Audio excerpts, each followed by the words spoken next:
Muy buenos días. ¿Cómo están el día de hoy? Bien, quiero que ubique Juan capítulo 4, por favor. Juan capítulo 4. Nosotros venimos mirando la historia, una historia por demás muy interesante, y es la historia de la mujer samaritana. Usted recuerda que ya hemos hablado de cómo Dios rompe barreras y se acerca. Él no mira quién o qué somos, sino que Él se acerca a nosotros. Eso es una de las muestras más grandes de su misericordia y de su amor. Pero además veíamos que Él viene a saciar aquello que en nosotros está insatisfecho. Nuestro Señor Jesús y Dios es aquel que suple todo aquello que pueda o necesite ser satisfecho en nosotros. Finalmente veíamos que necesitamos reconocer quiénes somos, y hace 8 días la predicación era ¿cuántos maridos has tenido? ¿Recuerda usted ese título? Bueno, y por una sencilla razón, porque en algún momento de la vida tú y yo tendremos que enfrentarnos con la realidad de quién somos, de qué hemos hecho con nuestra vida. Es terrible. Y bueno, y esa pregunta, o más bien ese punto al que llegamos hace 8 días, comienza con una conversación un tanto incómoda. Quiero que usted se plantee un poco lo que está pasando en ese momento. Imagínese que si usted está ahí, de repente un desconocido se le aparece y le pregunta: ven aquí, cuénteme cuál es su vida. Y usted es honesto, pero nadie es tan honesto con alguien desconocido, que usted no le va contando todas las cosas absolutamente, pero usted ahí le dice: pues no somos tan buenos, pero tampoco tan malos, dice usted, y de repente esta persona le sale contando a usted todo lo que ha hecho. La mujer samaritana estaba en una situación así, terrible. Dijo: 5 maridos has tenido y el que tienes ahorita no es tu marido. Es una conversación realmente incómoda. ¿Cómo se sentiría esa mujer? ¿Usted qué cree que habrá sentido esa mujer? Algunos estudiosos dicen que lo que esa mujer sintió en ese momento fue terrible, a tal punto que quiso cambiarle la conversación al Señor Jesús. Como que bueno, dejemos aparte y vamos a otro tema así, porque es incómodo que le anden a uno diciendo los errores. No es para nada agradable que en nuestra vida nuestra vida privada, nuestra vida de fracasos se vuelva como la comidilla de las personas, o ni siquiera la comidilla, simplemente que alguien nos mire a nosotros directamente a los ojos y nos diga: tú eres así, eres así, eres así. Eso no es nada agradable, pero la mujer está en este punto. Ahora yo quiero señalar algo antes de entrar en materia con la enseñanza. Quiero señalar lo que el Señor Jesús hace y que tú y yo debiéramos imitar y debiéramos hacer. Evidentemente, en la charla que nuestro Señor Jesús tiene con la samaritana, hay detalles que no nos han sido relatados. No nos han dicho si la saludó, si no la saludó. No sabemos qué palabras se pudieron omitir, pero Juan sí está interesado en que lo central de la historia nos llegue a nosotros. Lo principal y fundamental de ese relato, de lo que está pasando acá, es lo que ha llegado a nosotros. Y tú no vas a darte cuenta en toda esa historia,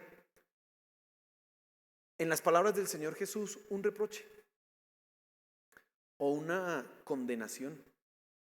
Tú no vas a encontrar en las palabras que el Señor Jesús tiene y en el intercambio que Él tiene con esa mujer un tono de: oye, tú sí es que has portado muy mal, ¿no? Mujer, no, nada, no están esas palabras por ningún lado. Hay un momento en el que Él la confronta con su realidad y le dice: ve, trae tu marido, y ella dice: no tengo marido, y Él dice: bien, has dicho la verdad, porque no tienes marido. Pero ahí se acaba. Como que con eso es más que suficiente para el Señor Jesús establecer en la vida de esa mujer: ya estás mal. Ahora, ¿qué hacemos nosotros? ¿Qué pasa con nuestras realidades, con cómo nosotros nos comportamos? Generalmente nosotros tenemos la tendencia es a resaltar el error día tras día, momento tras momento, instante tras instante. ¿Y sabes quién lo hace? Efectivamente, Satanás. Satanás, uno de sus nombres es precisamente el acusador. Y cuando se le dice que es el acusador, él está ante Dios diciendo, como no sé quién era el que hacía así, el Kiko, ¿no? Míralo, míralo, y está diciéndole a Dios todos nuestros errores y recalcándoselos. Ahora, no es que Dios necesite que se lo digan porque Él está ignorante de lo que hacemos, Pero es que Satanás sí está interesado en que nuestros errores constantemente se vean, se magnifiquen y sean lo más terrible. Pero no solamente lo hace allá en el cielo, lo hace también en tu mente, lo hace también en tu corazón. Y ciertamente hay personas que se dejan usar por el enemigo y que nos ayudan como a recordar eso y nos hacen sentir terriblemente mal. Pero Jesús no es así. Para Jesús el asunto viene a ofrecerle a él, a ella, a la mujer samaritana, y en tu caso, Él viene a ofrecerte una salida. Él viene a decirte: yo tengo algo que tú necesitas, lo que tú has estado buscando yo te lo puedo ofrecer. Ahora, tu vida realmente está mal, pero ahí para. Porque a lo que finalmente a Dios, a nuestro Señor Jesús, le interesa no es quedarse en la conmiseración, en la humillación y en la condenación. La Biblia dice, y ahí en Juan lo hemos visto, que Jesús no vino, o Dios no envió a Jesús a condenar al mundo, no, vino para que fuera salvo por medio de él. Y ahí con la samaritana vemos claramente cómo funciona esto. No está acusándola constantemente, pisoteándola por su mala vida, pisoteándola por esa mala fama que ha tenido. No, el Señor Jesús no está interesado en eso. Y yo quiero que tú tengas esa misma esperanza. Y es lo que nosotros como iglesia y como hermanos, hijos de Dios debemos hacer. Pero cómo nos equivocamos, ¿no? A veces somos más dados a ver los errores en las personas y a resaltarlos y recalcarlos. Todos saben que es un extracto bancario, ¿cierto? Bueno, y en las peleas los extractos bancarios salen. Y usted hace 20 años me hizo, y usted hace 15, ¿se acuerda? Y usted, pero ya me perdonó, pero yo no lo he perdonado de corazón. Y entonces resultamos pidiendo perdón por errores de hace 20, 30 años y la misma cosa y como que se repite, porque nuestra tendencia es precisamente enfatizar y a resaltar esas cosas que son malas, pero Dios no obra de esa manera. Y entonces en la historia que nosotros estamos estudiando y lo que estamos aprendiendo, nos damos cuenta que particularmente hay una necesidad, pero Dios se acerca, ofrece una respuesta, y esa respuesta tiene un camino inicial que es precisamente el reconocimiento de mi necesidad, el reconocimiento de mi pecado, el reconocimiento de que he hecho las cosas mal, que si estoy como estoy no es porque otros hayan hecho, aunque a veces experimentamos consecuencias que otros tienen, sino porque precisamente yo he sido responsable de lo que he hecho y estoy como estoy porque quiero estar como estoy. Pero entonces la pregunta es, precisamente el título de la enseñanza es: ¿y cuál es el siguiente paso? Una vez que Dios hace una oferta, una vez que Él se ha acercado a mí, una vez que yo ya reconozco mi pecado, ¿qué sigue de ahí para allá? Bueno, lo que viene a continuación es particularmente lo que Dios está más interesado en que tú y yo hagamos. Y es un asunto que tiene que ver con adoración, es un asunto que tiene que ver con nuestra vida puesta y vivida delante de Dios. Vamos a leer entonces Juan capítulo 4 y quiero que se fije por favor ahí en el versículo 19. Y entonces estamos en ese punto: ve y trae a tu marido. Ella dice: no tengo marido. Y él le dice: bien has dicho, no tienes marido, porque 5 has tenido y el que ahora tienes tampoco es tu marido. Y continúa la conversación así. Ahora dice ella, la mujer le dijo: Señor, me parece que tú eres profeta. Nuestros padres adoraron en este monte y vosotros decís que en Jerusalén está el lugar donde se debe adorar.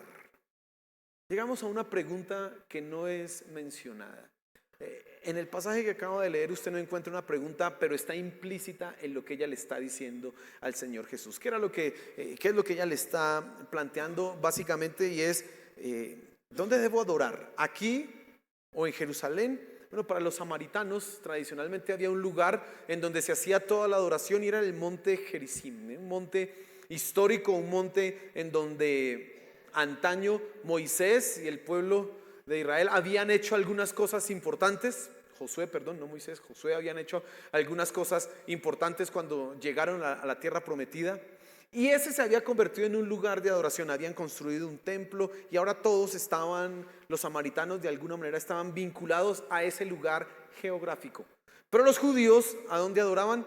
Jerusalén. Para ellos el punto en donde debía darse el culto, en donde debía darse la adoración a Dios, era en el templo en Jerusalén, el templo que había terminado de construir Herodes el grande, y que ahora era una maravilla, y ahí la gente debía adorar.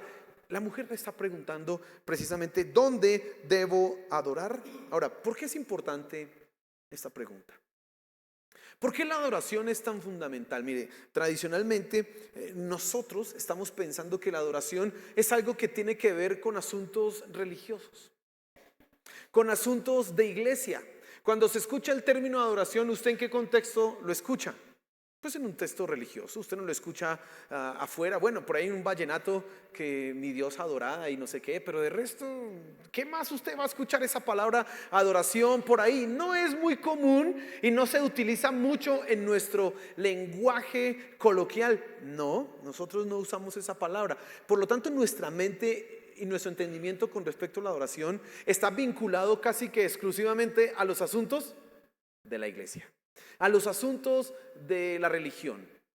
Y entonces, si piensas en adoración, pasa lo que pasa con la mujer samaritana. Ella está pensando, ¿a dónde tengo que ir para adorar? ¿Es en este monte o es en Jerusalén? Pero vuelvo a la pregunta que mencioné hace un momento. ¿Por qué es importante este asunto de la adoración? Bueno, déjame decirte algo que debe quedar claro en tu mente, y si estás tomando nota, esto es algo fundamental. Es que la adoración no es un asunto de iglesia o de religión, sino es un asunto de la vida misma. Vuelvo a repetir porque a ti te tiene que quedar eso muy claro. La adoración no es un asunto de iglesia o de religión, sino en realidad es un asunto de la vida misma.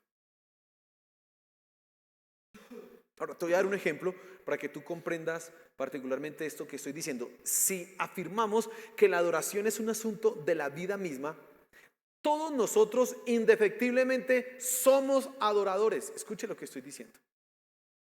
Aunque tú no lo creas y aunque no uses la palabra adoración, todos los seres humanos somos de una u otra manera adoradores. Por eso es que es tan importante esta pregunta y por eso a Dios le interesa encontrar adoradores. Porque finalmente nuestras vidas van a ser definidas por aquello que adoramos, sea bueno o sea malo. Todo lo que tú adoras tiene el poder de determinar qué es lo que crees. Todo lo que tú adoras va a determinar en qué gastas tus recursos. Todo lo que tú adoras va a determinar en qué inviertes tu tiempo. Aquello que tú adoras tiene el poder de establecer cuáles son tus prioridades, qué viene primero, qué viene segundo, qué viene tercero. Todo lo que tú adoras va a definir tu vida misma. Por eso es que es trascendental la adoración. Recuerde que el Señor Jesús cuando estuvo en la tentación en el desierto, una de esas, Satanás le dijo, te daré todo si te postras y me adoras. Ahora, ¿por qué Satanás lo tienta con eso? Porque Satanás sabe que donde logre eso, toda la vida de Jesús va a ser distinta. Por eso a ti también, al igual que la samaritana, te debe importar qué es adoración y cómo se debe adorar. Mire, pongamos esto de una manera mucho más práctica, con ejemplos que sean comprensibles para nosotros. Piense en el deporte, piense en el fútbol. ¿A cuánto les gusta el fútbol? Levante la mano. Con orgullo, hermano, a mí también me gusta. Sí. Bueno, ¿a cuántos no les gusta el fútbol? Ay, se pierden unas cosas. No, mentiras. Esos son gustos. Pero mire, a los que nos gusta el fútbol, de alguna manera, si empezamos a adorar el fútbol, eso va a establecer, por ejemplo, en qué invertimos el tiempo. A mí me gusta el fútbol, pero yo no adoro el fútbol porque me gusta un equipo de fútbol, pero no compro una camiseta de ese equipo. Para mí eso no es un dinero que yo deba gastar en ese equipo. Pero hay gente, escúcheme, que se compra la camiseta y tiene que ser la original. Cueste lo que cueste. Ahora, una vez que tú decides en qué gastas tu dinero, estás diciendo qué adoras. Esa persona que adora el deporte, que se compra esa camiseta, está dispuesta a comprar el abono de su equipo, así sea bien malo. No interesa, porque ¿qué es lo que quiere? Ver a su equipo. Y entonces no sé cuánto vale un abono, de ver todos los partidos, no sé cuánto valdrá, pero póngale 500,000, 600,000 pesos. Esa persona no tiene 500,000 o 600,000 pesos para invitar a su familia a comer, pero sí para comprar el abono. ¿Por qué sí tiene para el abono y no para invitar a la familia? Porque adora el fútbol. Y para eso siempre hay plata.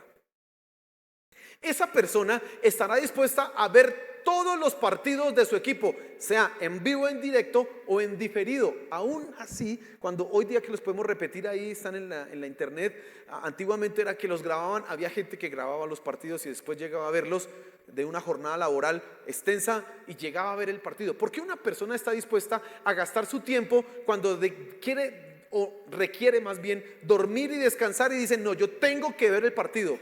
Porque ese se ha vuelto su ídolo. Eso es lo que él está adorando.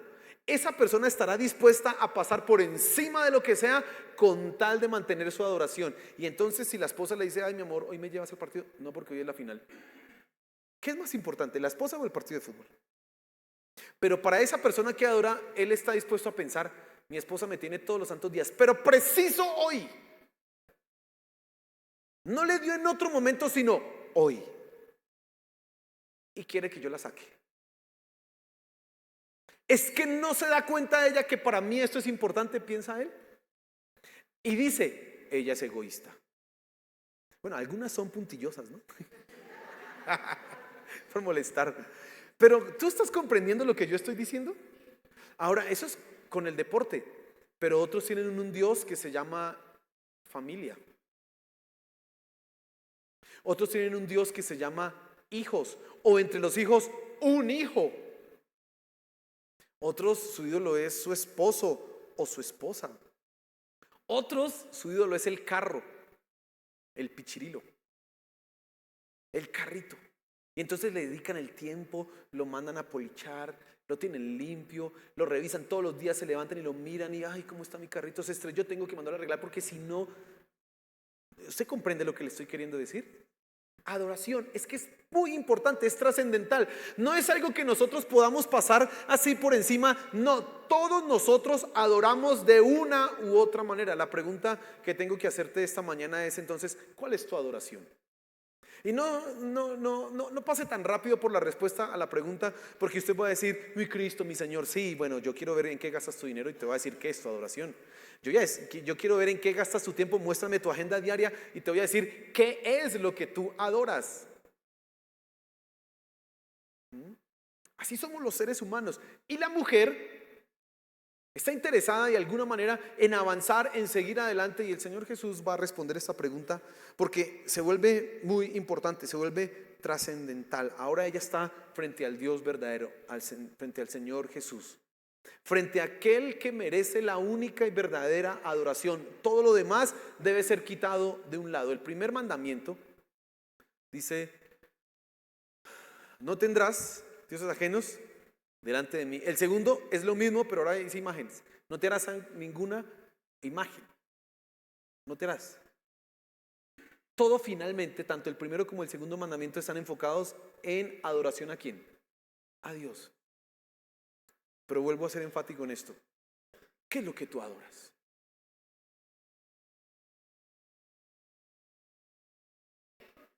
Si te queda difícil leer la Biblia, no te puedes concentrar, es porque tu devoción y tu adoración está dirigida a otro lugar y no a la palabra de Dios. Por eso es que te cuesta. Porque cuando uno adora algo, uno estudia lo que adora. Uno le interesa conocer lo que adora. Por eso los que aman de fútbol, usted les pregunta, bueno, ¿cómo se llama el técnico de su equipo? Se llama así, y ¿a cuál es el más malo? Ese jugador es más malo. ¿Y cuánto perdió ayer? No sé qué, en el minuto tanto nos hicieron el gol. Y uno dice, ¿cómo se sabe todo eso? Porque lo adora. Es más, no hace ni esfuerzo para aprendérselo. Es como natural en él, que sí, el fútbol, no sé qué. Hay gente que piensa que eso es un talento. No, eso se llama adoración. Adora eso. Y usted puede mirarlo en todas las áreas de la vida de una persona. ¿Qué es lo que tú adoras? Ahora, el Señor Jesús, para avanzar un poco, ir adelante, Él va a responder y va a delinear cuál es el camino de la adoración. Y quiero que miremos acá el versículo 21 del pasaje que estamos mirando y dice, el Señor Jesús está respondiendo la pregunta, ¿no? ¿A dónde debemos adorar, aquí o en Jerusalén? Y dice aquí, dice el Señor Jesús, Jesús le dijo, mujer, créeme, la hora viene cuando ni en este monte ni en Jerusalén adoraréis al Padre. Vosotros adoráis lo que no conocéis, nosotros adoramos lo que conocemos, porque la salvación viene de los judíos. Pero la hora viene y ahora es cuando los verdaderos adoradores adorarán al Padre en espíritu y en verdad. Porque ciertamente a los tales el Padre busca que le adoren. Dios es espíritu y los que le adoran deben adorarle en espíritu y en verdad. La mujer le dijo: sé que el Mesías viene, el que es llamado el Cristo. Cuando Él venga, nos declarará todo. Y Jesús le dijo: yo soy el que habla contigo. ¿Cuál es el camino de la adoración? ¿Cuál es el siguiente paso que debes dar en tu vida una vez que tú ya has reconocido cuál es el pecado, cuál es tu condición, cuál es la necesidad que tienes, ya que descubres que en Cristo puedes resolver todo? ¿Qué es lo que sigue de ahí en adelante? Bueno, adoración. Vamos a organizar nuestra vida en realidad empezando por lo fundamental: ¿a quién adoro? Es el primer paso, bueno, es el segundo o el siguiente paso que tú vas a tener que dar. Ya sabes que Dios se acerca a nosotros, ya sabes que Él puede resolver todos nuestros problemas, nuestros entuertos. Él puede suplir aquellas necesidades que hay en lo profundo de nuestro interior. Él pide que seamos totalmente honestos, pero de ahí para allá, ¿qué sigue? Otra forma de plantearlo es cómo tu vida puede ser realmente transformada, cómo tu vida empieza hoy a ser diferente de aquí en adelante. Bueno, adoración. Y el Señor Jesús va a decir algunas verdades importantes, y lo primero es que la adoración no es un asunto geográfico ni está localizado en algún lugar específico, sino que es donde tú estás. Antiguamente se pensaba que era el lugar en donde se debía adorar, y lo mismo nos puede pasar hoy día. La gente viene a la iglesia y puede pensar que el lugar donde se adora es aquí. Entonces ahorita cantábamos santo por siempre y tu nombre es más alto, bueno, todo eso, aleluya. Y entonces la gente piensa: estoy adorando a Dios. Pero cuando salen a las 9:20 que van para su casa, bueno, ya dejé de adorar a Dios, ahora voy a hacer otras cosas. No, tu vida es adoración aquí y allá afuera. Es donde tú estés, es lo primero que tú necesitas entender. Esta es otra forma simplemente de afirmar lo que ya dije en el ejemplo anterior. Lo que yo adoro tiene una tendencia a definir toda mi vida. Bueno, el Señor Jesús está diciendo: la adoración nada tiene que ver con un lugar. Entonces, ¿qué hacemos en el culto? Bueno, tenemos una práctica de adoración, pero este no es el lugar exclusivo de adoración. Para los israelitas, en su mentalidad, no estaban ellos tan con el conocimiento y la revelación que tenemos nosotros. Era Jerusalén. Entonces usted encuentra salmos en donde el rey David y muchos de ellos decían: cuán amables son tus moradas, oh Jehová de los ejércitos. Y luego dice: anhela mi alma y aún ardientemente desea los atrios de Jehová. Ahora, ese salmo se explica por el deseo de ellos de estar ¿dónde? En el templo. En el templo. Era su anhelo profundo. Para nosotros, ¿qué significa eso? Anhela mi alma y aún ardientemente desea los atrios de Jehová. Ahora tú y yo entendemos que los atrios de Jehová están ¿en dónde? En todo lugar. Cambia, porque ahora el Señor Jesús precisamente está definiendo esta verdad. No es en un punto geográfico, y entonces el problema de que tú pienses en lugares geográficos y que tengas esa idea de que la adoración está vinculada solamente a la iglesia, es que vas a empezar a vivir tu vida de manera seccionada, de manera fraccionada. Aquí adoro, pero afuera trabajo. Y adoración y trabajo son cosas distintas. No, en realidad todo es un asunto de lo mismo: adoración. Lo que pasa es que haces actividades diferentes. Por lo tanto, cuando cantamos acá y levantamos la mano, estamos en una actividad de adoración que no es exclusivamente adoración. En tu casa, cuando trabajas, o cuando estás jugando con tus hijos, o cuando estás lavando la loza, también estás adorando. ¿Hasta ahí estamos claros? El siguiente paso entonces viene por entender eso.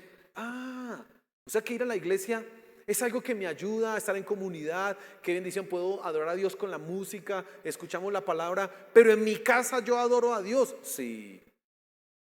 Cuando va en Transmilenio adoro a Dios, claro. Y eso nos lleva al siguiente punto de entender de la adoración, y es que es un asunto netamente espiritual. Es un asunto que involucra particularmente tu espíritu con el Espíritu de Dios, con la verdad revelada por el Espíritu Santo a nuestros corazones. Ahora, ¿qué significa eso que acabo de decir?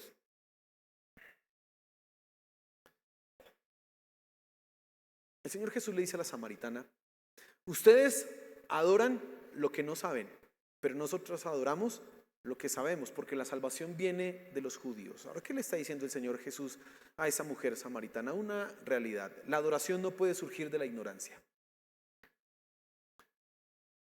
tampoco puede surgir de la mentira. No sería verdadera adoración. Y entonces, el ejemplo es el siguiente: hay gente que es honesta y sincera en lo que hacen para Dios. Por ejemplo, quieren dar una ofrenda para tener a Dios contento y que les vaya bien el día lunes. Y lo hacen sinceramente. Ahorita mi esposa hablaba de la historia de la mujer, de la viuda, ¿recuerda? Entonces la viuda dio todo lo que tenía y entonces algunos piensan y dicen: yo voy a dar lo que tengo en el bolsillo, y sacan el billete y dicen: Señor, mira, esto es para ti y que mañana me vaya bien. Ahora, esa persona lo hace sinceramente. El problema es que es en ignorancia, porque a Dios no se le trata así. Tú no puedes darle algo a Dios para asegurar que mañana te vaya bien. Él no está haciendo un intercambio económico contigo. Por eso es que la adoración debe surgir de un conocimiento verdadero. Ahora, tampoco puede surgir de una mentira. Hay gente que está literalmente en religiones, en sectas falsas, adorando a quién sabe quién se inventó, qué se les ocurrió, y están ahí metidos en esos ritos, en esos cultos, en esas prácticas, convencidos que están haciendo las cosas bien cuando resulta que no, están equivocados. No, la adoración verdadera debe surgir de un conocimiento de la verdad, de una revelación directamente dada por Dios. Y por eso dice ahí: en espíritu y en verdad. El Espíritu Santo tiene que revelar a tu corazón cómo debes adorarle a Él. El Espíritu Santo, por medio de las enseñanzas, por medio de la palabra, va a traer la verdad a tu corazón y te va a decir: así es que se adora a Dios. Entonces yo les cuento generalmente esa historia siempre porque no se me olvida, porque fue una transición en mi vida particular. Yo recuerdo, yo cuando me iba a casar, estábamos haciendo el prematrimonial, y entonces nos hacían hacer en una de las charlas compromisos para el matrimonio. Entonces, en los compromisos para el matrimonio, yo me acuerdo que, bueno, mi esposa ella decía: yo hago esto, yo hago esto. Yo decía: yo hago esto. Y ella dijo: a mí no me gusta lavar la loza. Entonces yo dije: yo te lavo la loza, mi amor. En ese momento eso ganaba puntos, hermanos. Me acuerdo que los pastores que nos estaban haciendo el prematrimonial, y yo: el problema es que uno no calcula y después la lava la loza todos los días. Entonces cuando nos casamos, y eso que somos dos, ¿qué tal tuviéramos hijos? Dios mío, bueno, estamos ahí, y entonces empezamos a lavar la loza, y yo empecé a lavar la loza, y entonces los primeros días, pues, ay, mi amor, ya después, esta losita, sí, y entonces ya, sí, esta cuchara, ¿por qué se ensució? No, es que, ¿pero por qué? Se puede usar la misma cuchara para todo, etcétera. Usted va entendiendo cómo era la cosa, ¿cierto? Ahora, mi esposo un día me dijo: yo a ti no te obligué, ¿cierto que no? Y yo: no, pero me sentí manipulado, etc. Mentiras. Entonces es por molestar. Pero el punto es este: llegó un momento en que para mí lavar la loza era una tortura y una amargura. Llegó un momento en que yo, cuando uno no quiere hacer las cosas, uno deja que eso se acumule, y era la loza del desayuno, el almuerzo y la comida. Y cada vez veía eso más y yo decía: qué aflicción, el matrimonio es muy pesado. No, mentiras. Pero mire, eso es solo por molestar. Y era una amargura. Y eso, lavar la loza, yo sí hice. Pero yo, como leo la Biblia todos los días, entonces un día estaba leyendo ahí el pasaje de Efesios: ame a su esposa así como Cristo amó a la iglesia y se entregó a sí mismo por ella, etcétera. Y yo me puse a reflexionar: bueno, este pasaje aquí, ¿cómo yo adoro a Dios con este pasaje? ¿Tengo que ir a la cruz por mi esposa? Dice: y se la presenta a sí mismo, hablando de Jesús, sin manchas, sin arrugas, etcétera. ¿Cómo yo honro y adoro a Dios en mi matrimonio, como dice Efesios 5? Me puse a pensar. Estaba lavando la loza y pensando. Entonces vino la verdad, la revelación de la verdad, el Espíritu Santo. Lava la loza de buena actitud, hazlo bien y me estás adorando. Hermano, ese día cambió todo. No volví a lavar la loza, no, mentiras. Ese día mi actitud con respecto a lavar la loza cambió y ahora ya no es un problema lavar la loza, ahora ya es, no dejamos mugre, no dejamos nada de eso, la limpiamos y la organizamos. Y estoy hablándole de hace como unos 13 años que pasó eso. Porque entendí por el Espíritu Santo que trajo revelación a mi mente y corazón que adorarlo a Él era amar a mi esposa lavando la loza con una buena actitud. Tan simple, ¿no? Así que alabar a Dios involucra que levantes las manos y cantes la canción ahorita. Qué bien. Pero que por lo menos ahorita, hermana, que va a hacer el almuerzo, no lo haga de mala gana. No lo haga por allá, es que todos los domingos hasta también me la tienen, yo soy la coima, la que no es mejor. No, mejor dicho, hermana, no está adorando a Dios.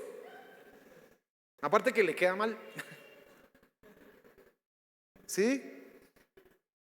Esposo, hoy no quieren, mis hijos quieren ir al parque y no puedo ver el partido de fútbol. Voy a adorarte, Dios, y voy a hacerlo con la mejor actitud. Vamos, hijos, vamos al parque. Y el partido, papá, no importa, eres tú más importante que un partido de fútbol. Eso es adorar a Dios. ¿Lo está comprendiendo? Y eso en todas las áreas de tu vida. Cuando estás en tu celular y empiezas a mirar y pierdes tanto tiempo mirando ahí redes y dele vueltas eso ahí para abajo. Y todas las historias y cada vez las primeras historias pueden ser interesantes, las últimas son ya ridículas y usted aún así sigue viéndolas. Entonces Dios te va a decir, si me adoras, apaga eso y ve y lee la Biblia. Si me adoras, apaga eso y ve, habla con tu esposa o ve, habla con tus hijos, ve y juega. Ve, si me adoras, arregle la gotera que tiene ahí en su casa. ¿Sí entiende que es adoración? Porque es la vida misma. Es una actividad que yo hago aquí en la iglesia, claro, donde levanto mis manos, pero finalmente es como yo hago todo. Por eso dice Pablo, hagan todo como para el Señor. Y finalmente, Pablo va a decir acá, bueno, Pablo no, el Señor Jesús va a decir, en la parte final dice, la mujer le dijo, sé que el Mesías viene, y cuando Él venga nos declarará todo. Y Jesús le dijo, yo soy el que habla contigo. Cristo es el centro de la adoración. Finalmente, Él es lo más importante en la adoración. ¿Quieres que tu vida pase al siguiente nivel de crecimiento espiritual? Coloca a Cristo en el centro. Ya. Ahora, nuestro Señor Jesús es tan maravilloso que exige todo, pero luego nos lo devuelve. ¿En qué sentido nos lo devuelve? Él dice, quiero que tú me coloques a mí en el centro. Tu primer pensamiento sea yo. En tu corazón el único debo ser yo. Pero luego Él da todo para que tú puedas ser exitoso en todas las demás áreas de tu vida. Creo que hay una mentira satánica que ha sido metido en esto, y es que pensamos, si me vuelvo cristiano ya ahora ya no puedo ser feliz, o ya no vivo para mí, sino vivo para, no sé, eso, cargar la cruz, etcétera. Bueno, todo eso que dicen ahí. No, ser cristiano es que tú vives para Dios, pero Él luego te enseña a vivir la vida bien y eres feliz en todo lo demás. Pero colócalo a Él en el centro. Colócalo a Él en el centro. Algunos eruditos sostienen que esa palabra que dice ahí, yo soy, es una referencia particular a Éxodo capítulo 3, en donde Dios habla con Moisés y le dice, bueno, y si yo voy allá a donde los israelitas y les digo que quién me mandó, ¿qué nombre les digo? Y él dijo, dígales que yo soy, lo envió. Y algunos eruditos sostienen que particularmente ese yo soy, cuando dice ahí en la Biblia, yo soy el que habla, tienen que ver con una revelación directa de Dios. Y entonces es colocar a Dios en el centro de tu vida. Eres el que va a organizar todo en ti. El siguiente paso es que dejes de adorar cosas que no van a lograr llevar tu vida por el camino correcto. Vuelvo a ese ejemplo y esa ilustración que daba hace un momento. ¿Adoras tú el fútbol? Bueno, hermano, el fútbol no le va a dejar nada de cosas buenas, le va a quitar la plata. Y si el equipo pierde, lo va a poner triste.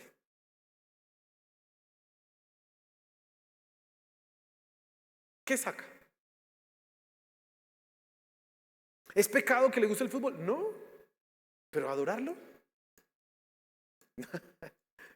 tampoco. O sea, adorarlo no puedes hacerlo. Si lo adoras, ahora sí es un pecado. Si lo adoras y te vuelves esclavo de eso, y puedes pensar con lo que quieras. Tu familia, tu esposa, qué bueno que Dios te haya dado tu esposa, pero el primero es ¿quién? Es Dios. Por lo tanto, no puedes andarle cantando ahí que mi diosa coronada y lo que tú pidas, mi reina te lo doy. No. Te amo mucho, pero todo lo que diga Dios hago contigo. Así que si quieres que haga algo contigo que no es lo que dice la Biblia, no lo voy a hacer. Y déjeme decirle, mi querido hermano, que todo en su vida tendrá equilibrio. Es sorprendente, pero todo empieza a adquirir el equilibrio que requiere. Cuando tu papá decides colocar a Dios por encima de tus hijos van a entrar en equilibrio. Tú vas a saber educarlos. No te van a manipular más. Porque ellos van a entender, mi papá ahora ama a Dios. Y ya como le pido yo, le hago berrinche, pataleta, ya no, porque es inmune a eso. Y vas a saber cómo educarlos. El siguiente paso es que decidas adorar a Cristo. Colócalo en el centro de tu vida. Esa mujer está frente al Dios, al verdadero Dios. Y Él le está diciendo, adórame, ven a mí. Yo soy el que puede suplir no solamente tus necesidades, sino que de aquí en adelante todo será distinto. Y el siguiente paso para ti es exactamente ese. Que coloques a Dios, a nuestro Señor Jesús, en el centro de tu vida y decidas adorarle a Él.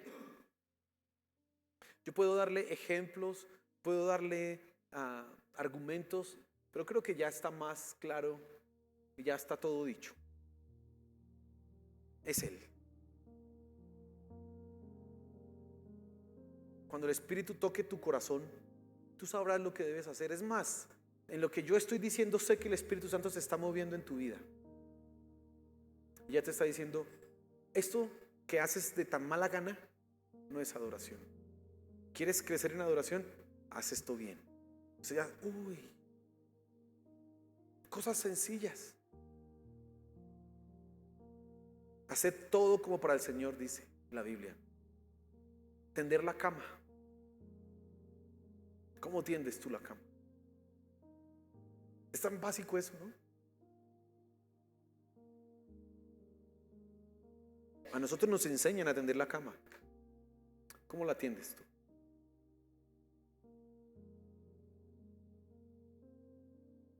Eso dice mucho de qué adoras.